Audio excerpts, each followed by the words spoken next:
22, 12 minutos, estamos en vivo. Paren las rotativas de este martes. Tenés que estar con nosotros porque lo prometido es deuda. Está con nosotros la ministra de Hacienda, Marisa López, negociando todo lo que está queriendo escuchar San Juan respecto de estos reclamos salariales. Buenas noches, Marisa, ¿cómo le va?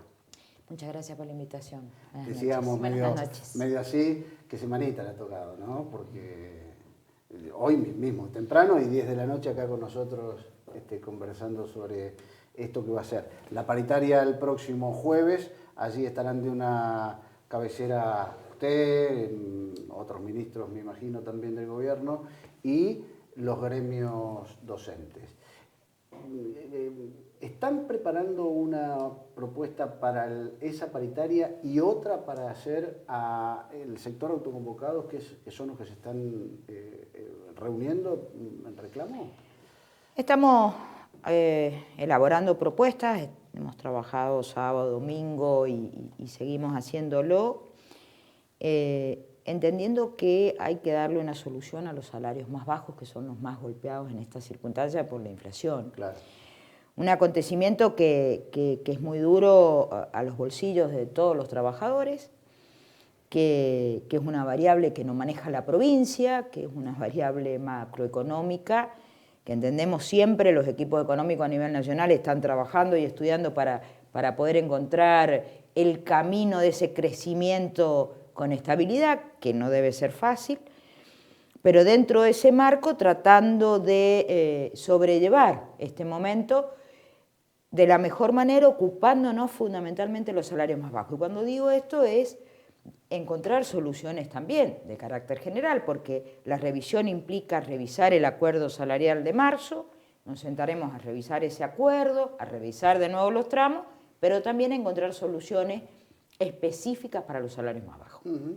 En especial, por supuesto, el sector docente, ¿no? Exacto. Que es quien lo reclama. ¿Eso se va a formular dentro de la paritaria o se va a anunciar, digamos, dentro de la paritaria, pero se va a arreglar una cosa más general para todo el mundo, después para los salarios más bajos, que es uno de los reclamos más importantes del sector autoconvocado? No. En específico, respecto a los docentes, algo que se va a debatir, ya lo han planteado los propios gremios, cuál va a ser su temario, que no dista mucho de lo que han planteado en el petitorio, que tan amablemente, abrió sus puertas el gobernador y recibió. En función de todo esto que yo le estoy diciendo, escuchando a los docentes que se manifestaron, escuchando a los gremios, es que nosotros estamos elaborando una propuesta. Para los más bajos específicamente. Específicamente, que la vamos a tratar el día de la paritaria. Bien. Con los gremios. Es lo que corresponde institucionalmente, ¿no? Sí. Hoy le hicieron llegar otro petitorio los empleados públicos, llamémosle autoconvocados general, también. Diríamos. Exactamente. No nos han acercado ningún petitorio. Lo han acercado así en panfleto, entonces, dando vueltas por ahí, que son los que se han juntado en el centro cívico, digamos, son los públicos también, pero que no son docentes. Una negociación muy distinta, ¿no? Porque están los sindicatos, obviamente representando en la paritaria los distintos sectores, pero afuera van a estar los que generaron de alguna u otra forma que se vuelvan a sentar en la mesa. Y en ese sentido, el gobernador asumió un compromiso y a su vez nos transmitió que hagamos el máximo esfuerzo. Cuando hablamos del máximo esfuerzo es tratar de lograr ese máximo esfuerzo dentro del equilibrio. O sea, el recurso que tenemos que es finito, pensar a lo mejor en redefinir objetivos y lograr dar una solución. El compromiso está asumido, nos estamos ocupando del tema, se han adelantado las paritarias, desde mi lugar como ciudadana y por otro lado como ministra, donde el Estado debe garantizar la educación, me cuesta entender que estén manifestándose porque podrían estar esperando en su lugar de trabajo el resultado seguramente esto va a ser por lo menos en 2 reuniones, ustedes saben que nosotros tenemos que hacer una propuesta, luego en realidad hay una petición de los gremios, luego una contrapropuesta nuestra, y así empezamos a trabajar, donde siempre las peticiones son mucho mayores a lo que uno puede brindar, pero creemos que estamos en el camino de encontrar una solución. Bueno, vamos a trabajar en ese marco. Si ellos han decidido esta manifestación, ¿Tiene confianza, ministra, en que eso que se acuerde o que se termine definiendo con los gremios en paritaria termine siendo aceptado por los sectores autoconvocados, que son los que critican a los gremios, y teniendo en cuenta las dificultades de la falta de representación de los gremios en ese sentido?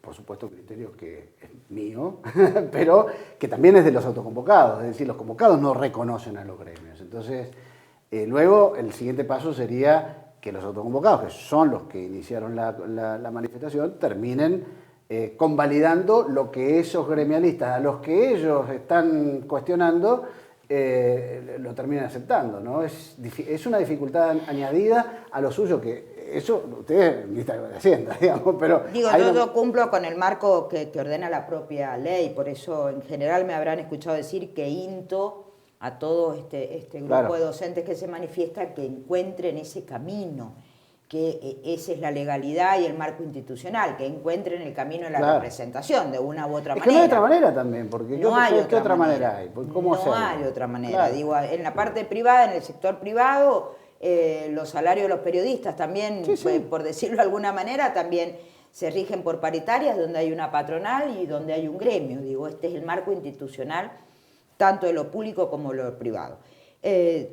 Independientemente de eso, yo sí, por supuesto, que lo que uno espera, que mientras nosotros estamos trabajando en estos números y sumado a la petición que van a hacer los propios gremios, encontrar el camino de la solución, y esperamos en ese sentido la aprobación de todo.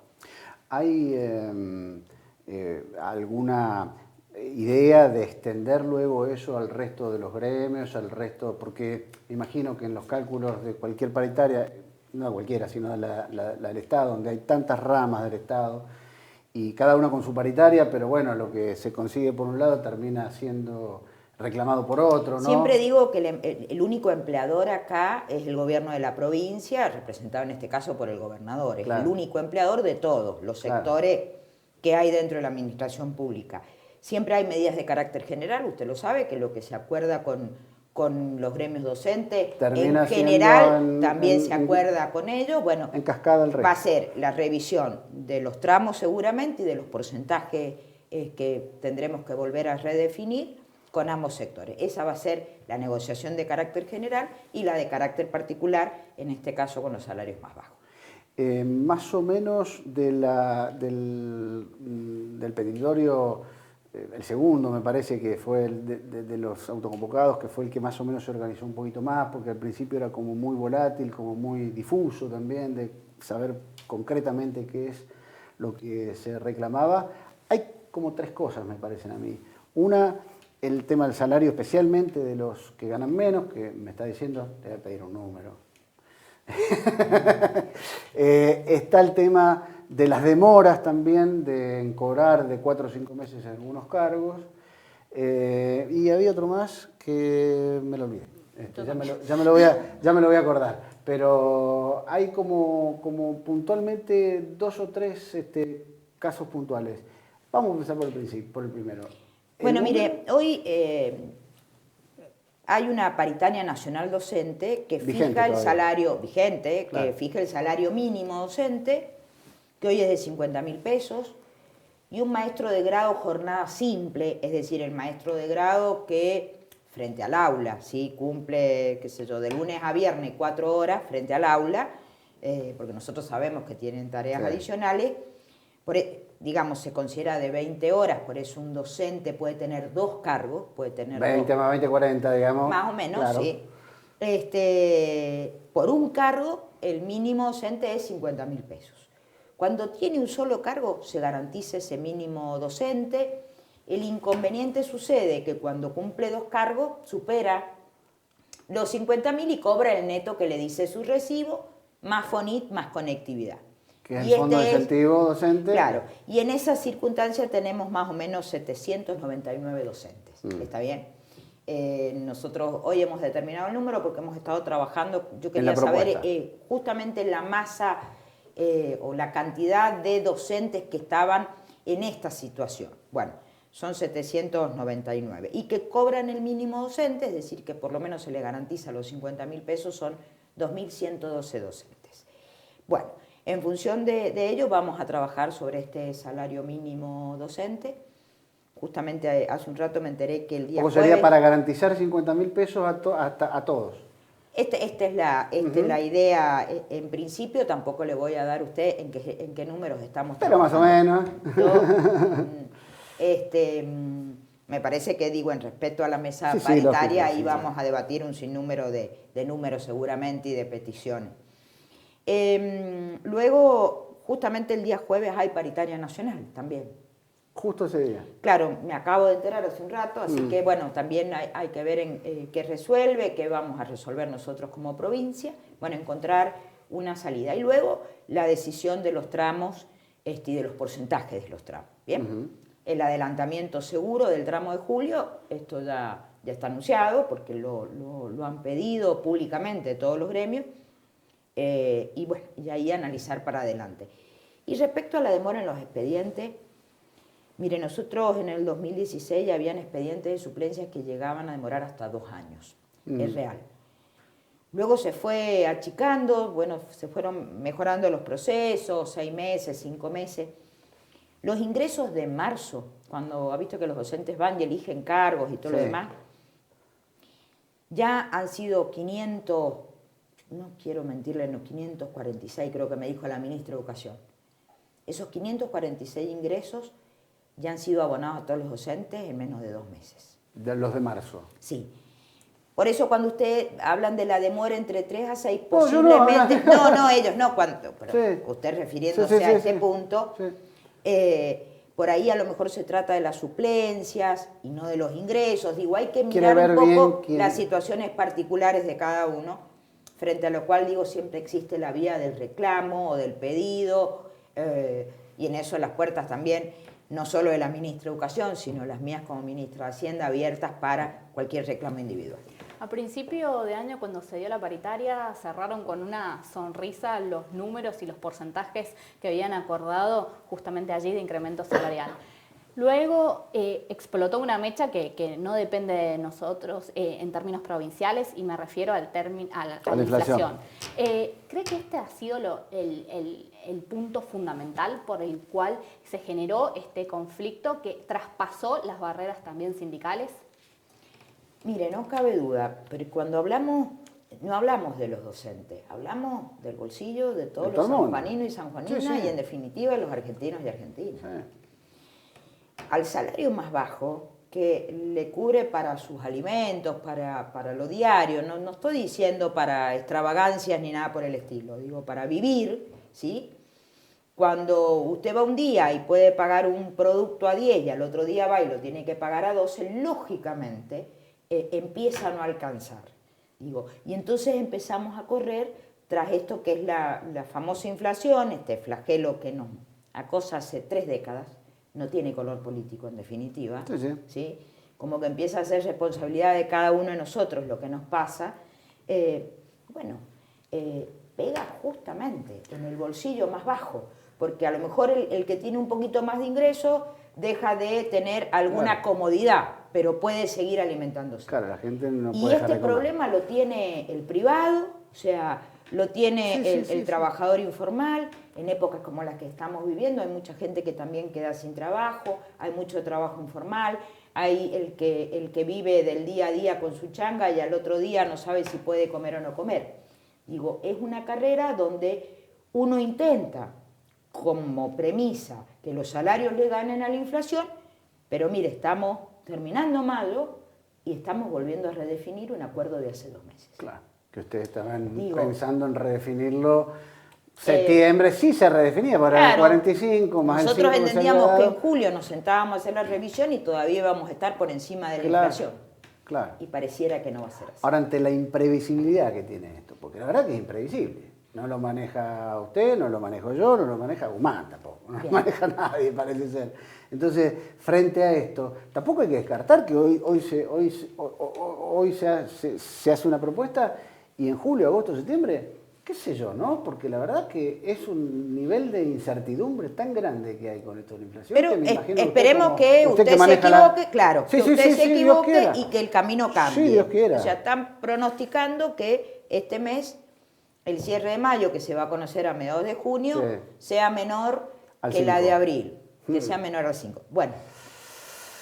Sí, hay causas externas también. Mire, pero hay algo que también es importante, y esto siempre lo hemos debatido en las mesas, en la mesa de acuerdos salariales, en la mesa donde debatimos salarios con los gremios y todo lo demás. Si hay algo que también creo que nos compete como Estado, es dar previsibilidad al cobro de los salarios en tiempo y forma. Y dar previsibilidad es no prometer lo que no podemos cumplir. Sí. Es decir, saber que usted va a cobrar su salario, que no le pasa a todos los sanjuaninos y sanjuaninas, que cobra sus salarios en tiempo y forma, que el último día o el primer día de cada mes usted tiene su salario acreditado, eso tiene que ver con la previsibilidad de saber que uno hace una proyección conforme a los recursos, ¿sí? Entonces, esto también hay que rescatarlo porque de nada sirve que podamos prometer algo que después nosotros no tenemos. Lo hacemos en proyección de un recurso. Sin duda, sin duda. Y en proyección de ese recurso es el ofrecimiento, que siempre le digo, es el máximo esfuerzo, el que nos pide el gobernador.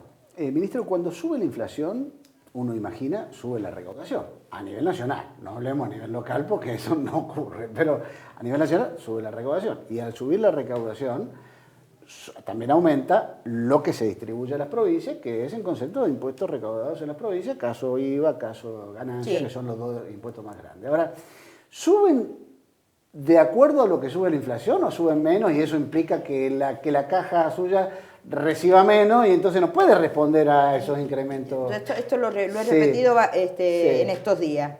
El año pasado teníamos, con respecto a la variación interanual de la inflación, estábamos entre un 5 y un 10%. Algunas meses fueron un poquito más arriba de la inflación. Hoy estamos en el 1%, ¿sí? Ha habido una recuperación en este mes que ha tenido que ver con la recaudación del impuesto de ganancias de personas jurídicas, pero es mínimo. Este mes, digo. Pero esto también hay que atarlo a la caída del consumo ahora. O sea, no sabemos cómo va a venir junio. Claro. Porque están hablando de caída de consumo y usted sabe muy bien que la caída del consumo cae.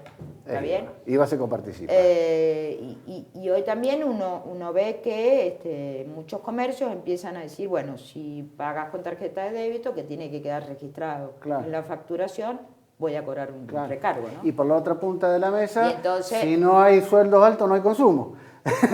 entonces es como una cosa que... Usted incrementa los salarios que salen de la recaudación, o sea, y también es el círculo que hay que entender. Es una lógica muy finita, muy finita. Digo, porque cuando el salario no alcanza también dejan de pagar impuestos, ¿sí? Tal cual. Y no hay otra manera de sostener incrementos salariales y todo lo demás si no es a través de la recaudación.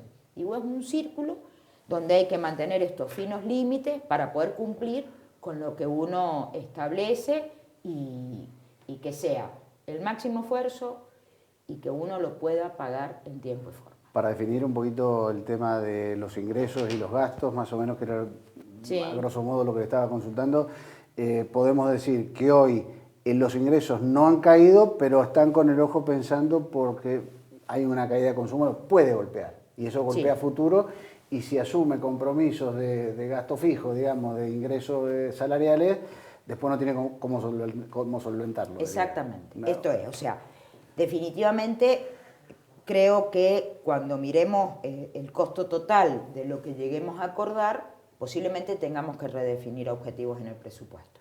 Ajá, va a haber que armarlo de vuelta. En ese sentido hay que redefinir objetivos, porque entendemos que hay que dar solución a los salarios más bajos, lo entendemos perfectamente, seguramente tenemos que redefinir los tramos y los porcentajes, pero este costo... ¿sí? Hay que sacarlo de algún lado. Que muchas veces es muy difícil de entender porque usted a lo mejor lo que le llega al bolsillo dice, pero y esto es el aumento, muchas veces cuando dicen, bueno, pero el 5% no representa mucho, pero cuando usted lo suma por la cantidad de empleados, digo, usted acuérdese que el incremento salarial del 45% que acordamos en marzo implicaban 17.500 millones de pesos anuales, más en el presupuesto. O sea, cada propuesta tiene un costo importante. Si tuvieran que redefinir el presupuesto, me imagino que hay algunos ítems que son más intocables que otros. ¿Cuáles serían los intocables y cuáles serían los posibles de tocar? Yo creo que, mire, hay dos o tres seguramente en esta circunstancia, donde los más golpeados son los salarios más bajos y los sectores más vulnerables, esos ítems seguramente no se tocan. Digo, la construcción de vivienda, al gobernador pública, creo que no se lo vamos a poder tocar, por más que se lo propongamos, digo, tiene objetivos muy claros en ese sentido de lo que necesita justamente social, lo que necesita salud, la ciudadanía sanjuanina. O sea, si uno le habla de viviendas, de cloacas, de gas, de agua, bueno, esto lo tiene que mirar ítem por ítem si hubiera que redefinirlo. Ahora, para que tengamos una cosa clara, ¿cuánto se gasta en el Estado provincial y el nacional también? Pero usted tiene claro lo provincial. Del presupuesto provincial, ¿cuánto se gasta en salario? Bueno, nosotros estábamos en un porcentaje que oscilaba. Usted sabe muy bien, mire, yo le voy a decir por finalidad. Sí. La finalidad de educación en el presupuesto se lleva el 23% del presupuesto. Porque representan el 50%. Maestro, porque portero. En cantidad de empleados representan el 50%. Ajá. ¿Sí? A eso le sumamos lo que es infraestructura escolar, sí, lo que es nuevas escuelas y lo que es mantenimiento. ¿Sí? Claro. Representan el 50% de los empleados estatales. Y luego, usted sabe muy bien que el total del presupuesto, el 30%, está presupuestado para obra pública, ¿sí? Y aproximadamente, yo le diría, hoy estamos, la grilla salarial de marzo, sin ajustes, me han pasado el dato, sí, pero estamos hablando de 6.100 millones mensuales. Claro. Bien. De un presupuesto mensual. Es una cifra muy importante. Si yo tengo en cuenta solo los fondos provinciales, estamos hablando de un porcentaje que está entre el 40 y el 50. No la voy a poner en compromiso de preguntarle, hay causas externas que generan la inflación, la pandemia, la guerra, hay un gran debate nacional, hay un gran debate dentro del partido, dentro de la agrupación, dentro del frente, que retenciones, que frenar exportaciones, que en fin. No la quiero poner en el aprete de opinar sobre eso, pero sí en la pregunta de decirle, los ministros de las provincias, le dicen a Guzmán, o a la ministra o a Guzmán, mirá que acá se nos complica, porque los gobernadores son los que ponen la cara, ¿no? Estas dificultades que generan. Con quien tenemos mucho diálogo, por lo menos desde lo personal, es con la secretaria de provincia, con Silvina Bataki, que depende del Ministerio del Interior, claro, con quien, compartimos algunas opiniones. Fue ministra bonaerense, exactamente. No, con el ministro Guzmán yo nunca he tenido diálogo directo, no hemos tenido reuniones de ministros. Algunos de ellos sí, por alguna cuestión que ha tenido que ver con algún financiamiento o algo, pero personalmente yo no he tenido ninguna conversación con el ministro Guzmán. Pero se juntan los ministros de provincia y... Sí, y siendo presidenta... ¿No? ¿Cómo siendo presidenta de la Comisión de Impuestos, lógicamente mi relación con todos los ministros de Hacienda del país, de Economía, algunos se llaman de Hacienda, otros de Economía... es una situación preocupante. Todos la están pasando. En épocas como esta de inflación, perdónenme la expresión, nos toca bailar con la más fea, ¿no? Porque la verdad que es muy difícil sostener todas las necesidades que surgen justamente por este flagelo y salir a amortiguar los impactos que tienen. Es como que estamos en permanente movimiento pensando cómo lograr que el recurso que tenemos impacte en la mayor cantidad de la población. No es una tarea fácil, no solo para mí, pobre nuestro gobernador en ese sentido. Por supuesto. Sí, por supuesto, se nota y le agradecemos mucho que haya estado acá. 22:36 estamos en vivo, me imagino que ha tenido una jornada larga, arrancando temprano, mañana otra vez temprano, jueves y viernes paritaria, así que le agradecemos mucho, ministra, que esté con nosotros hasta ahora para contarle a todos los sanjuaninos cómo se está armando todo esto en esta hora tan compleja que nos deriva en la situación. Sí, vuelvo a reiterar, yo en esto quiero transmitir,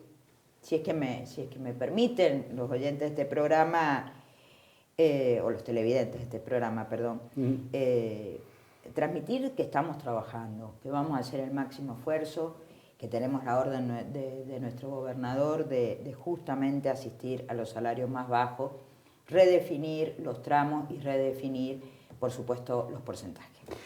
Ministra, gracias. No, gracias a usted. Ministra de Hacienda, Marisa López, pasó en Paneles Rotativas. Pausa, estamos para el último bloque.